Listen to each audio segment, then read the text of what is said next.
All right, Buffs fans, what is going on? I hope you all are having a wonderful day.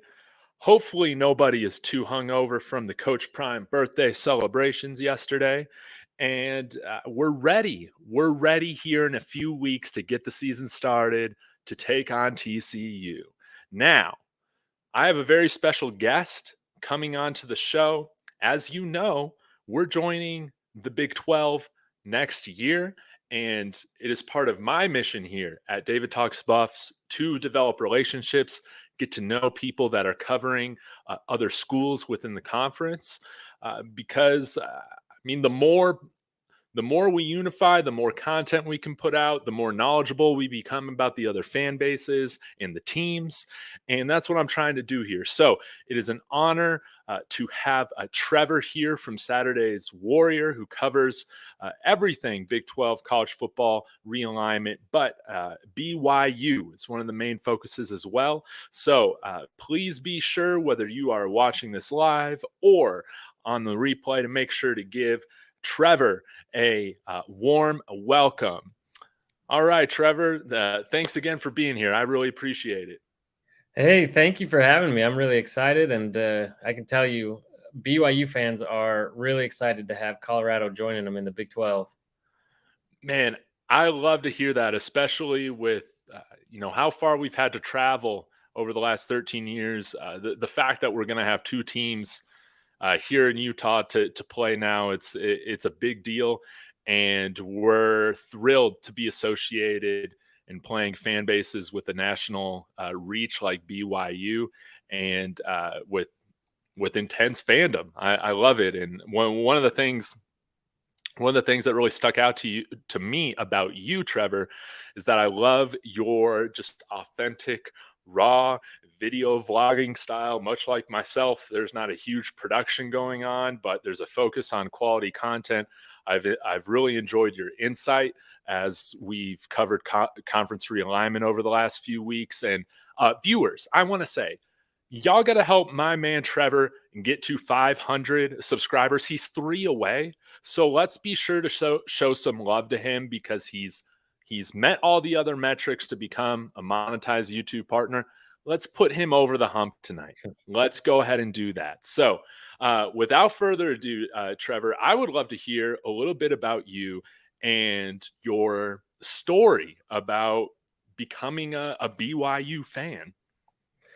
Yeah, my folks actually. So my mom went to BYU, my dad went to Utah, and for whatever reason, my older brother was all in on BYU, and that influenced me. I was BYU from the get-go.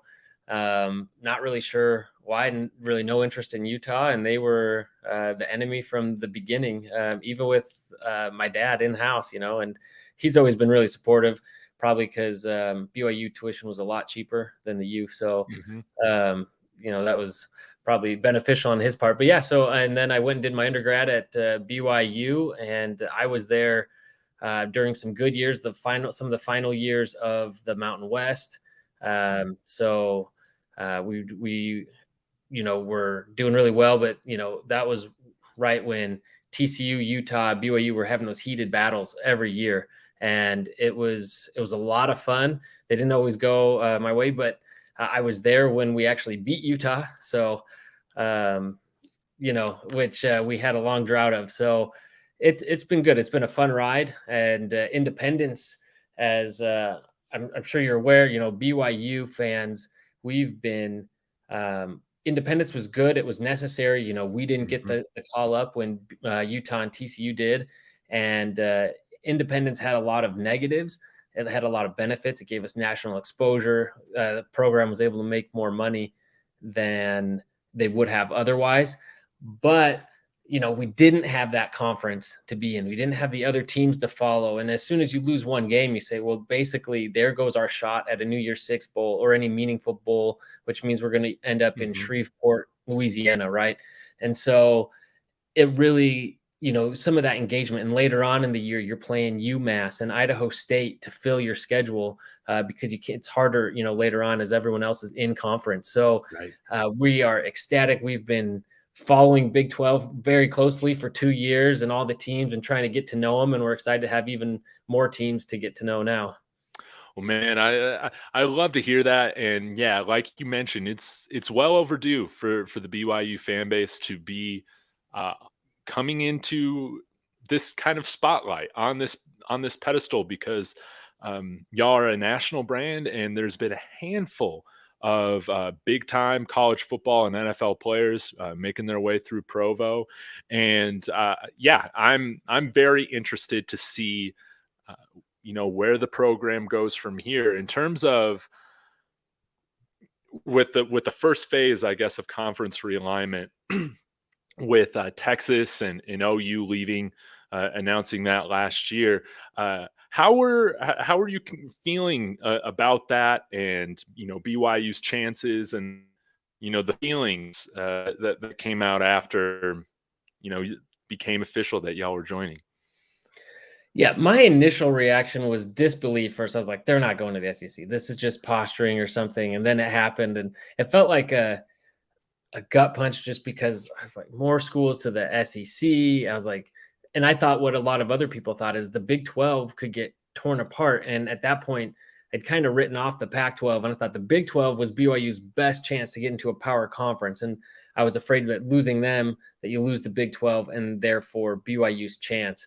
But then once they announced that they were going to expand, I felt very confident that BYU is going to be one of those schools. I felt that way in 2016 that we made a lot of sense for the conference, Yeah. but ultimately they elected not to grow, and and that really hurt because we had no idea when the next opportunity was going to come, and so, but yeah, once they said they were going to announce, I felt really good about that. The question was, who else were they going to announce? And we see that, and you talked about this being on an island.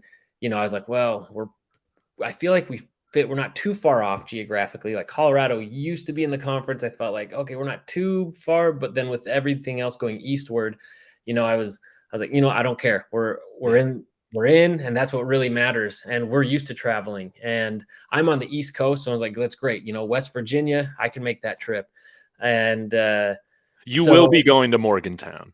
I will be there. I will be there. That that is in the card. So yeah. So, but do I like the way conference realignment is going with all of the?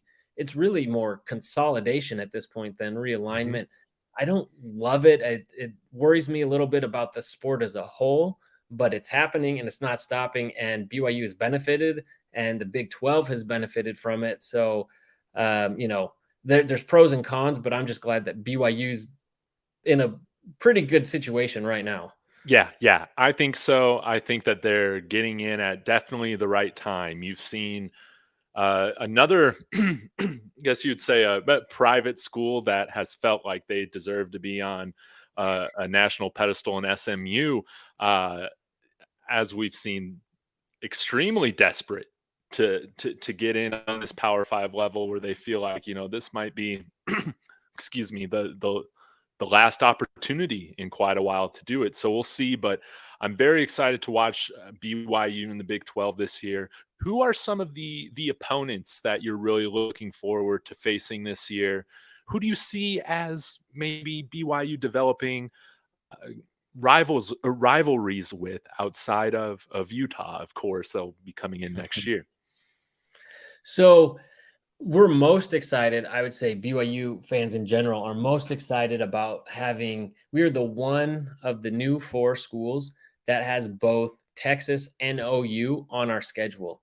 And maybe some fan base would be like, oh crap, we got hosed, right? They gave us the toughest schedule. But I think BYU fans, maybe, naively, we get really excited because we feel like, yes, this is what we've been craving, is to be in a conference with these guys. And at the time, we didn't know if it was going to be 1 or 2 years. It's only 1 year now. And so the fact that we get both of them, we're going to have Oklahoma playing in Provo, Utah. We are just, that's huge, and not something that we get a lot of. I mean, even Notre Dame, who we had supposed to come to Provo, ended up pushing it off. And then we played a neutral site game in Vegas this last year. And so, getting a huge name like that is, we're ecstatic about that. And we are 2-0 against Oklahoma. And I should have looked this up. I think, is it 4-1 or 3-1, I think, against Texas. And so Oh my gosh. all time. And so we, I'm not saying that'll continue this year, but we were underdogs in those other matchups as well, and so we crave that challenge. So that's the big one. But those won't be rivalries. I would say in terms of rivalries this year, um, we play TCU. We'll see if that reignites. And I always felt like it was, I mean, we wanted to beat TCU. I felt like the hate was mostly one-sided from TCU towards BYU. I don't know. That doesn't surprise me. Yeah, I don't know exactly. I mean, you can imagine where that came from, but and so in turn, we wanted to play them, but the last few years they definitely had our number, very, very much so. So we'll see if that reignites, and then Baylor is one we don't have them on our schedule this year, but we played two good games against them. They beat us 2 years ago, right after the year we got the announcement or that we were joining. And then last year they came to Provo and we beat them in an exciting overtime game. And so everyone said it's like the nicest rivalry out there. Like both sides are very supportive of each other, and it's very cordial. So we'll see if that ever heats up. But right now there's a lot of, because our offensive coordinator went from BYU to Baylor. They've even taken some players, and so there's still a lot of good feelings there. But we'll see as we continue to play. I would expect that to turn into a more heated rivalry. And then the last one, I would say, I don't know if this will become a rivalry or not, but Iowa State fans made a huge fuss about BYU, both in 2016 and then in 2021, because they felt like our stance and the church's stance on certain social issues was not aligned with their school. So their student body, so not the university, sorry, the student body came out and made statements both times and were upset that they weren't consulted in the decision to add BYU. So I don't know. That sounds like something the Pac-12 would do, right? It really does. So we'll see if that turns into anything. Man, that's pretty funny. Yeah, as we've been in Big 12 Twitter for the last couple weeks or so, definitely have had a lot of engagement with Iowa State fans. Cyclone Larry, I guess, is the most famous one that Yes. I've enjoyed following him. But I'm looking forward to seeing a lot of these matchups for y'all, and especially, I know I'm in the minority on this, but I know it's a crapshoot, but it's like I'd like to see SMU in this conference. It's not going to happen, but then you got the Baptists, you got the Methodists, you got the I think the Disciples of Christ was what established TCU, and then you got the Latter-day Saints, and you can just have them all play each other. But I guess we'll have to make do without the Methodists moving forward. I wanted to also get your thoughts on with this second round of realignment.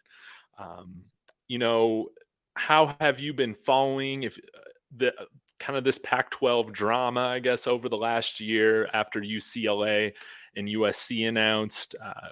What were your expectations for how the Big 12 would act? Who were you expecting the schools to be that you would add?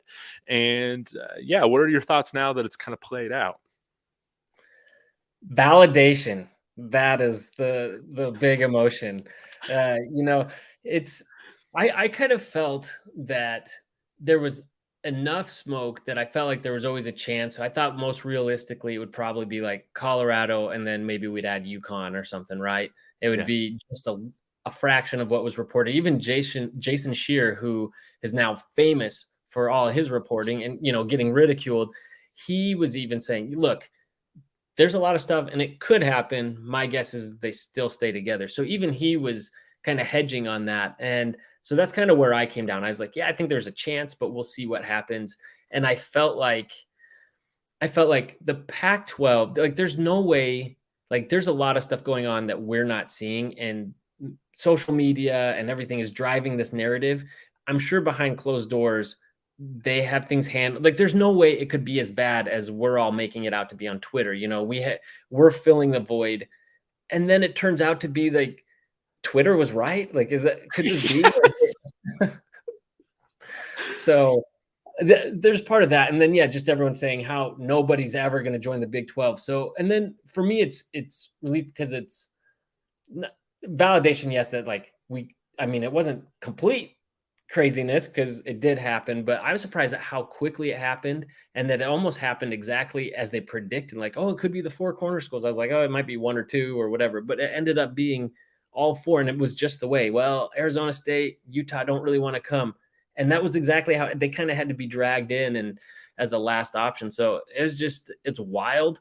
It's great because not disparaging BYU and the other four new members, but having group of five schools, but adding now Power Five schools to the program as well is yes, Altamore was wrong, and it's so funny that he's never completely backtracked either, right? He's just He he's just come out. transformed into a Big Ten stand, right? It's been wild. So no, I think the conference is stronger. The big thing was, do BYU fans want Utah in the conference, right? And I know Colorado supposedly has a rivalry with them. I don't think that ever really manifested. It was probably more manufactured, but the holy war with BYU and Utah is very real. And I would say that BYU fans were mixed, and I would say probably my sentiment, I think, is in common with most fans, is that it's like, we don't mind Utah joining, but we would have liked to have seen them for like a year or two kind of flounder and have to like scramble and like be a really weakened Pac-12 or something, right? Just to watch them squirm a little bit. But ultimately, they do make the conference stronger. Yeah. And then having that game in conference, knowing that we're going to be playing it regularly, no breaks or anything. That's awesome. I mean, as much as we dislike Utah, we don't really want to give them a lifeline. That is good for college football. And that's, as opposed to a lot of rivalries being torn apart, that is actually reuniting a very important rivalry. I think you bring up a wonderful point here with kind of something that you alluded to earlier on of just, a lot of this conference realignment or consolidation, it's kind of spreading things out. It's tearing apart different rivalries, things like that. But in a sense, with what's happened with the four corner schools coming into the Big 12, and in Colorado's case, re-entering it, it's it's kind of bringing back some regionality.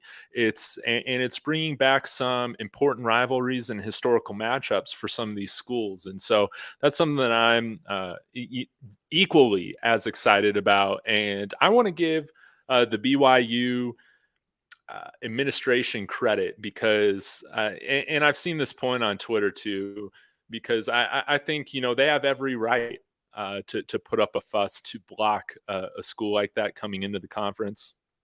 And like you said, y'all would want to see them on their knees begging. And especially with what's gone on Twitter the past year or whatever, yeah, like they have every right to hold that stance. And especially when, other schools, and I believe, I don't know if BYU tried to get into the pack, but it's kind of that thing where, there have been other schools that have, really tried to keep y'all out from entering Power Five conference earlier on. And for y'all not to take that same approach with a rival right like this, I think, the BYU fans and the administration need a lot of credit for that. Because this is a big money fight with the Holy War being back here. The way that I like to look at it is Brett Yormark, he's a promoter, and I think that's how he's building this conference, is that there are going to be a lot of fights that you're going to want to watch every week. I'm thrilled that Coach Prime is now in a conference in which a commissioner understands, the whole Showtime aspect of things and isn't going to, want to shy away from being in the media. I mean, you see how he's handled himself this last year, like talking a big game. That is so unlike most college football commissioners. And I'm getting a little long-winded here, but all that to say, I'm I'm very excited to have Utah in here, and that the four corner schools, like, it ended up happening. I never thought this time last year that CU would be in the position to kind of survive this next wave of change in college football, but here we are, and it's very exciting. But I want to get back to BYU for a little bit. I know we got to wrap up here in just a few minutes, but I I want to talk a little bit about your expectations for this year. But there is one question that I wanted to ask you about, and it's something that I know very little about. But from my understanding, is Zach Wilson's little brother, did he commit to Utah? Was that something that the Cougar fans like really wanted to happen with him coming to BYU? What was that whole situation? How do you feel about how it's played out? You know, high school recruits is not something that I usually follow up because they're just names. I don't, I read some names and it sounds great. And I was like, let me know when something happens and you have more, because other than that, they're just, high school players. But obviously, Zach Wilson's brother is one that we followed. It would have been great. I'm sure he's going to be very good. But there were signs early on, I think, that he was going to be going to Utah, or not early on, but prior to the announcement. And so, but people felt like BYU really was in the running. So I think his family, Zach Wilson grew up a Utah fan. That's really where he wanted to go. Ultimately, wasn't really recruited by Utah, committed to Boise State, and then later BYU kind of came in and swooped in at the last hour and brought him in. And so, it would have been great. We've got other Wilson brother who's on the team it would have been great to see that legacy. But BYU also has a lot of irons in the fire in terms of quarterbacks. So it's disappointing, but not entirely surprising. I mean, Utah's a great program. Yeah. Well, speaking of quarterback, y'all have a quarterback this year that we are familiar with from Colorado in Keaton Slovis. What are your expectations for him this year, as well as the Cougars entering their first season of Big 12 play? What is a successful year for Keaton Slovis and BYU? So I remember as soon as I caught wind of the possibility of getting Keaton Slovis to transfer to BYU, I thought I wanted Jaron Hall, our last year's quarterback, we knew he was going to go pro. I was like, he just needs to announce or we're going to lose this guy. Turns out behind the scenes, the two were talking to each other. Like it went deeper than that. So I think they just worked out their timing in terms of announcements and stuff. So I don't think there was real risk, but I was worried about that because, we didn't have any depth at quarterback, and bringing in someone experienced like Keaton Slovis. I know he's had some struggles, but we've also seen him be really talented. And so I feel like he's been kind of written off. It's been a while since he was, hot, and you don't really hear his name mentioned at all. And I think BYU is a system where he can thrive and do really well. So I think the upside is he does really well. He gets back on the map and people realize, okay, Keaton Slovis is back to kind of what we expected. On the lower side, I think we get a very solid, reliable quarterback that can come in and manage the game. And if we have that, I think we can still do really well. We're projected to be near the bottom of the Big 12. Most projections and betting lines and everything have us really coming in short of a bowl game or bowl eligibility. And so I think that when I hear that, I think it seems low. I've gone through the schedule. I think getting right around 6 wins would be solid. And, you hate to say that, with the expectation of as long as we get a bowl game, because our expectations have always been higher than that. But it feels like, bowl game would be a solid season, especially a bowl game. And then to win that game, we'd feel pretty good about that. So it's going to be tough. And that's the thing about the Big 12 is, there's a lot of games where we're going to be the underdog, but there's enough parity. I mean, look at West Virginia last year, beat both Oklahoma schools. So you never know when, and I think the I think a bigger question, like, yes, record is important, but is BYU going to be in those games and competing? Yeah. If they lose a bunch of close games and we don't end up making a bowl game, is there some like, can we at least take some solace from that and think, okay, well, we can build on this going forward? I don't want to be a defeatist, but so I wouldn't be surprised. On the other hand, like if BYU comes out and shocks people, I mean, we have a big O line, our receivers, our receiving core is deep.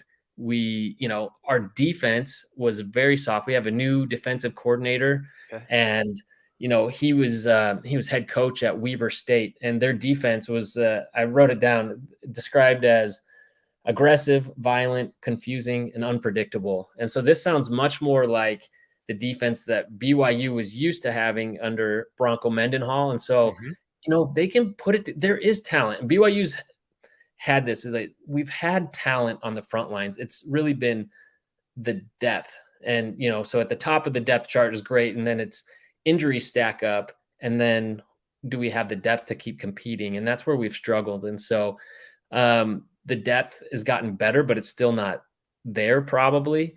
But I'm positive. I'm hopeful. Well, I love to hear that your expectations for BYU are kind of similar to what I'm hoping for CU, and I think you mentioned it might seem bad of just wanting to go to a bowl game. Nah, man, I'm right there with you. The last time CU won a bowl game, and my viewers know this all the time now, was before YouTube even existed, man, in 2004. Um, YouTube, I think, was released.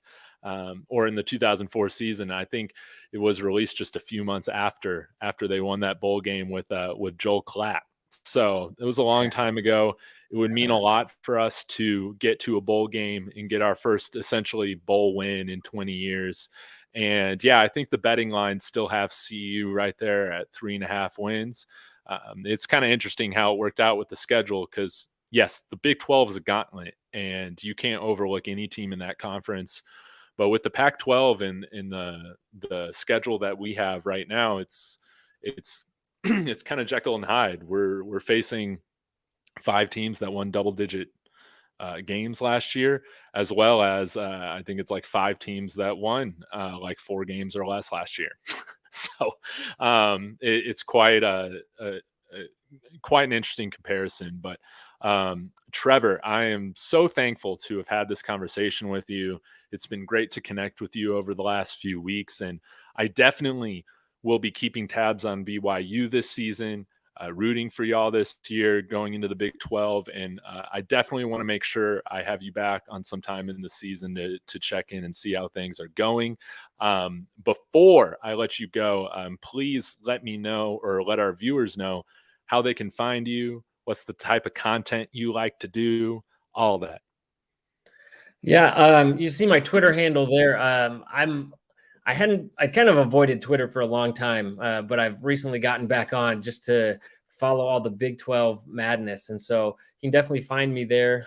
And then on YouTube, track me down, and you can get to it through Twitter, or type in Saturday's Warrior. And Yeah, and I talk Big 12, and I've done so much realignment, but hope Yeah. to, as we get closer to the season, put some of this past us, really focus more on the actual football ahead of us, and the conference. I'm really excited to dig in and kind of cover not just a single team, but entire conference. And yeah, thanks so much for having me. This has been a lot of fun. Again, we're really excited for Colorado and the new Big 12, and definitely likewise. I'll have to have you come on sometime and show our viewers a little bit more about Colorado and what you're going to bring to the conference. So thank you. And I would love that. Yeah, absolutely. And again, everybody who's tuning in live or on the replay, please be sure to go follow Trevor, Saturday's Warrior. He's 3 subscribers away from YouTube partnership. He's met all the other metrics. Let's get this guy there. He's 3 away. Yeah, let's finish that off tonight. So again, Trevor, thank you again for joining me. I can't wait to connect with you as the season goes on. And audience members, thanks again for checking in. Hit that like on the way out. And as always, Sco Buffs.